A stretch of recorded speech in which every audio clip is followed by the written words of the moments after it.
Tapi tidak ada kejadian yang berdarah atau mungkin giginya patah atau seperti apa, tidak.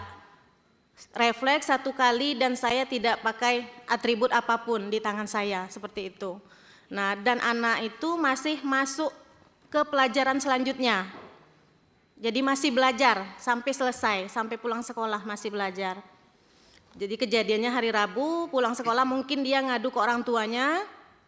Setelah itu orang tuanya ada datang ke rumah saya. Datang ke rumah saya, dia marah-marah ngomong, apa yang kau anuin dengan anak aku, kata gitu kan.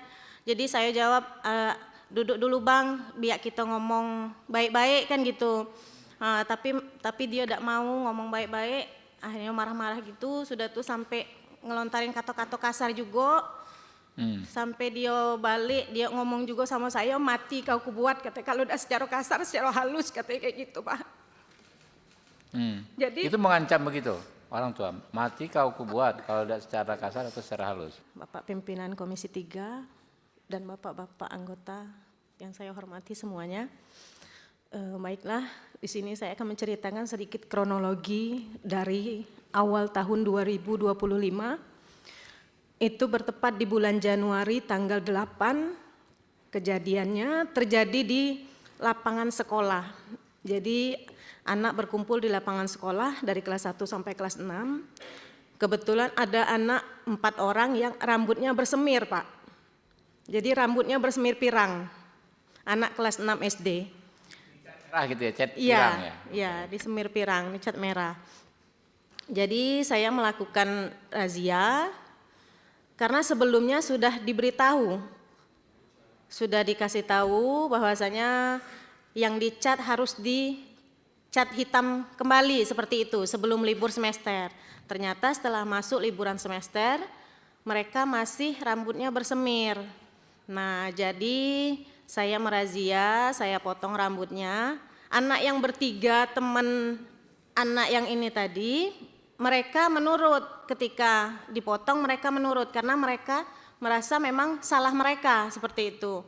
Nah, yang satu ini mereka berontak, dia nggak mau dipotong rambutnya.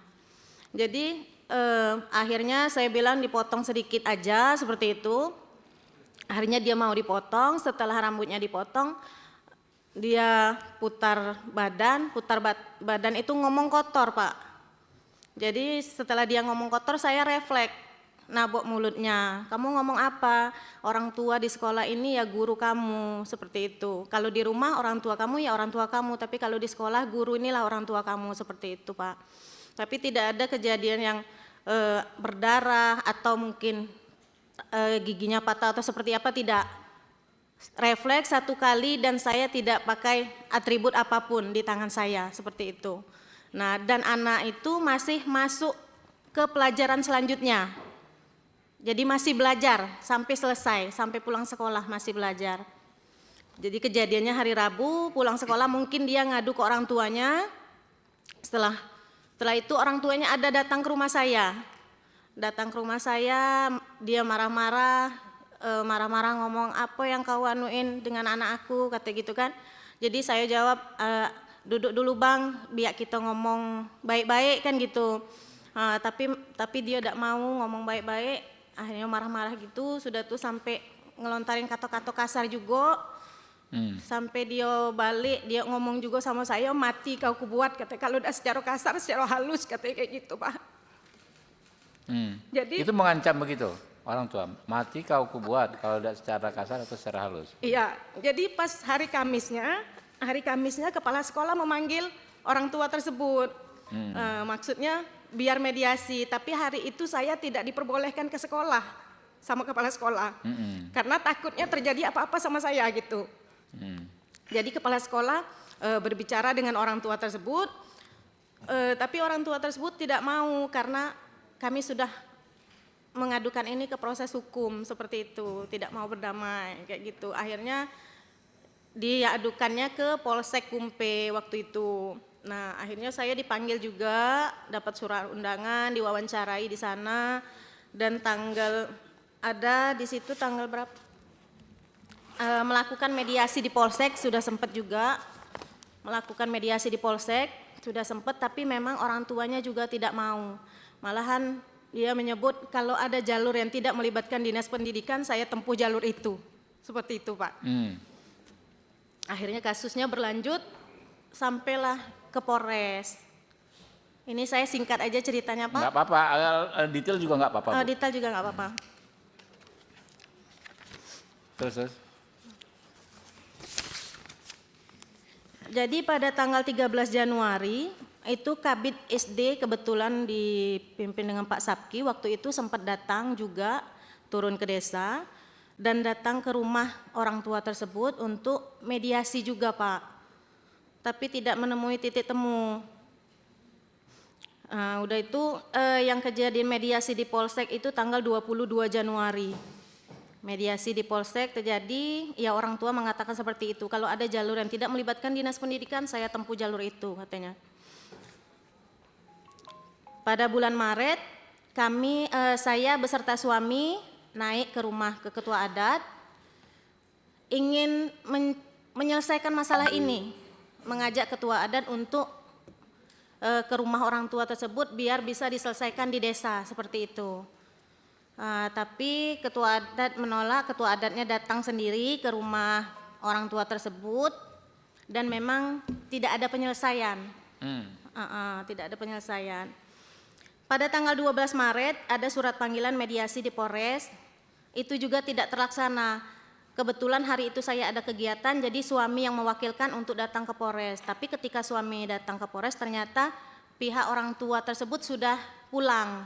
Jadi mediasinya tidak terlaksana.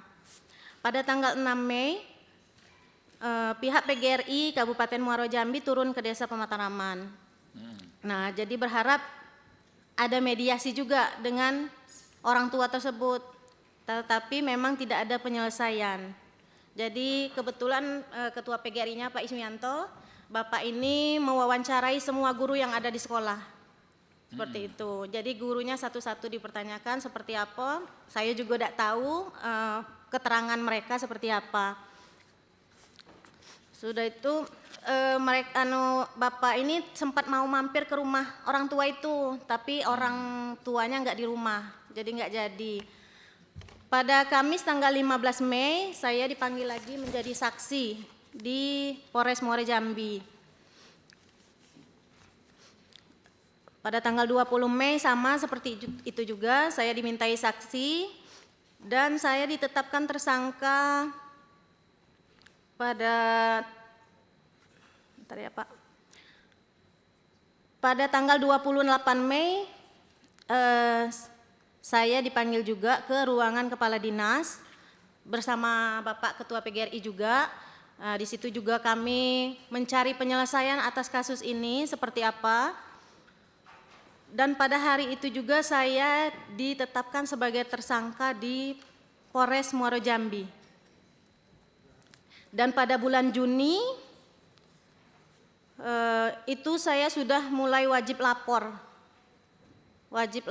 di Polres Muaro Jambi. Pada awalnya wajib lapor itu 2 kali dalam seminggu, hari Senin dan hari Kamis. Setelah berjalan 1 bulan, saya wajib lapor 1 kali seminggu di hari Kamis. Pada hari Senin tanggal 18 Agustus, Ketua PGRI beserta pengawas SD, beserta kepala sekolah, dan Ketua PGRI Kecamatan juga hadir di rumah orang tuanya. Tapi jawabannya sama ya Pak. Jawabannya juga sama, proses hukum tetap berjalan. Dan ada juga saya saya ke rumah beliau bersama suami saya untuk meminta maaf secara pribadi, saya dengan suami. Jawabannya juga, ya kalau dimaafin tetap dimaafkan, tapi proses hukum tetap berjalan seperti itu Pak.